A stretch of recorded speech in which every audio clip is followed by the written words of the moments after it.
बिस्मिल्लाहिर्रहमानिर्रहीम। कैसे मैं भूल जाऊं ए उच्च मकाम तेरा, कैसे मैं भूल जाऊं ए उच्च मकाम तेरा, चर्चे जो थे ज़मीं पर वो खूब नाम तेरा। और शरीफ के अंदर ये मकबरा हुस्न का, क़दामत का, फ़न तामीर का एक आला शाहकार मकबरा है। मकबरा बीबी जीवंदी इसका नाम है और ये पिछले 600 साल से इस्तादा है। हम इसकी खूबसूरती को देखें, इसके अंदाज़ तामीर को देखें, इसमें जो काम किया गया है उसको देखें, इस मकबरे की लंबाई चौड़ाई मोटाई को देखें, इसके दरो दीवार को देखें, इसकी इस गैलरी को देखें और इसके अलावा हम इसके गुंबद को देखें, इस पर लगे हम काशीकारी, पच्चीकारी, गच्चीकारी और मीनाकारी के काम को देखें तो हमें पता चलता है कि इस मकबरे पर मेमारों ने अपना मुकम्मल जादू इस्तेमाल कर दिया, अपने हाथ की सफाई सन्नाई मुकम्मल इस्तेमाल कर दी। आज भी सदियां गुजरने के बावजूद इसका जितना हिस्सा बाकी है इसे देखकर हमें एक खुशी होती है कि उस शरीफ के अंदर ऐसी शाहकार इमारत, फ़न तामीर की आला मिसाल इमारत मौजूद है। किसी भी तामीर को हम बगौर देखें तो उसके इर्द गिर्द के अहवाल से ही दुरुस्त मालूमात मिल जाती हैं। उस इमारत की तामीर जिस मकाम पर होती है उस जगह के उम्दा और ज़मीन पर उस इमारत के देर तक रहने को भी मद्देनज़र रखा जाता है। मुनासिब महल वक़ू इमारत के लिहाज से हर इमारत के देर पा होने के लिए ज़रूरी होता है। मकबरा बीबी जीवंदी को भी तामीर करते वक्त इसके मेमारों ने इस चीज़ को मलहूज़ खातिर रखा। यही वजह है कि आज जब हम इसके बाकी हिस्से को देखते हैं तो उन मेमारों के लिए दुआ निकलती है कि कुदरती टीले पर इस मकबरे को तामीर करने का बहुत अच्छा फ़ैसला किया था। और वैसे भी वाज़ेह बात है कि जहाँ मज़ार होती है, कब्र होती है, वहीं पे उसकी इमारत बनती है।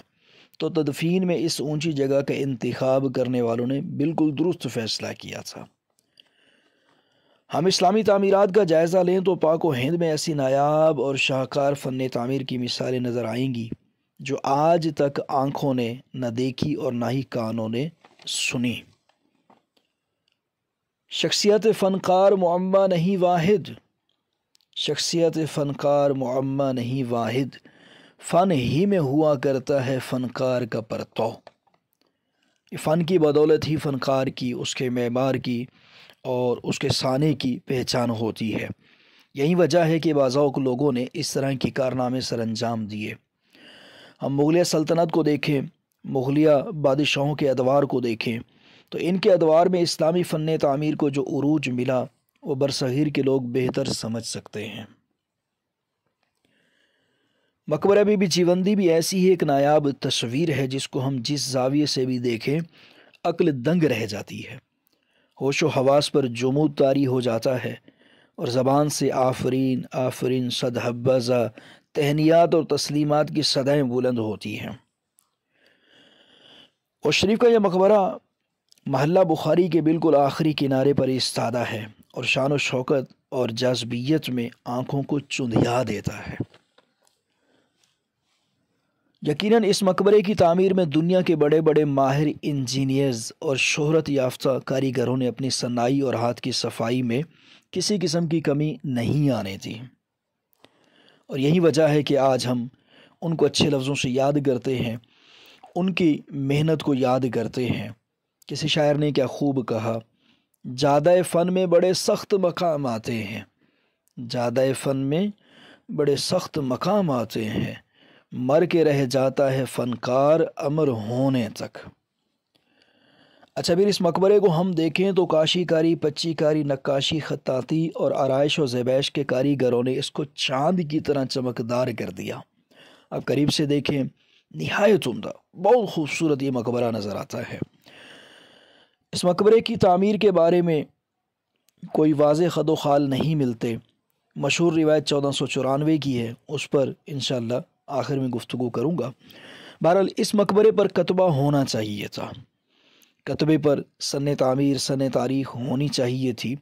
ना होने की यही वजह हो सकती है कि सैलाब वाले हिस्से की तरफ मुमकिन है वो कतबा लगा हुआ हो اور سیلاب کی نظر ہو گیا ہو۔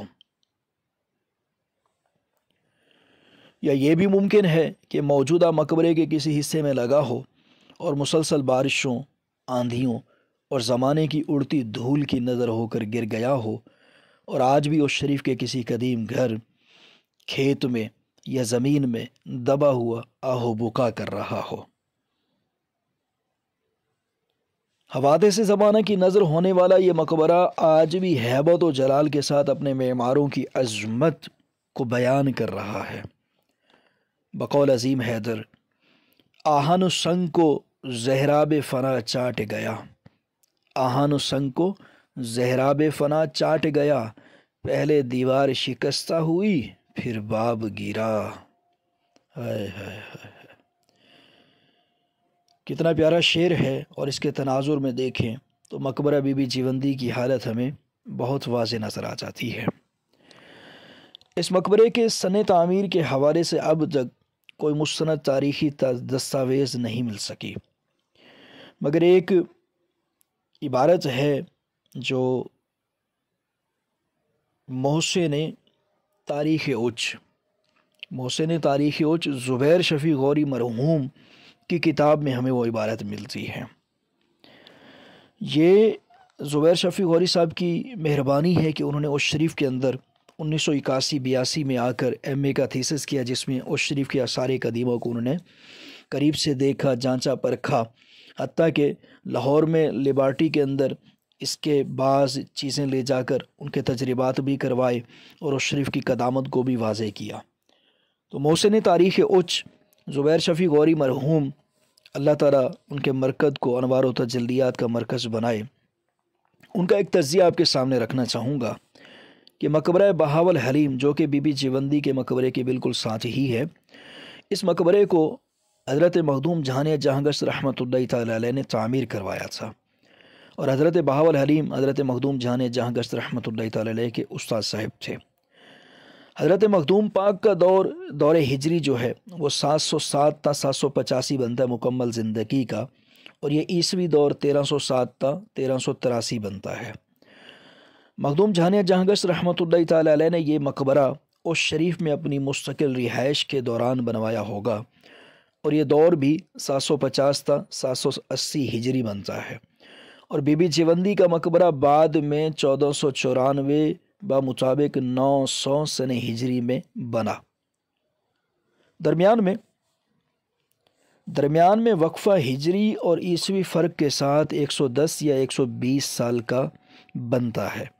یوں یہ مقبرہ بی بی جیوندی مقبرہ حضرت بہاول حلیم رحمۃ اللہ تعالی علیہ سے تقریباً 120 یا 125 سال بعد 1494 عیسوی میں بنتا ہوا نظر آتا ہے۔ آج یہ خوبصورت مقبرہ اپنی بچی کھچی تعمیر کے ساتھ باقی ہے۔ خاک ہوتی ہوئی تعمیر سے ڈر جاتے ہیں، خاک ہوتی ہوئی تعمیر سے ڈر جاتے ہیں، ہم بدلتی ہوئی تصویر سے ڈر جاتے ہیں۔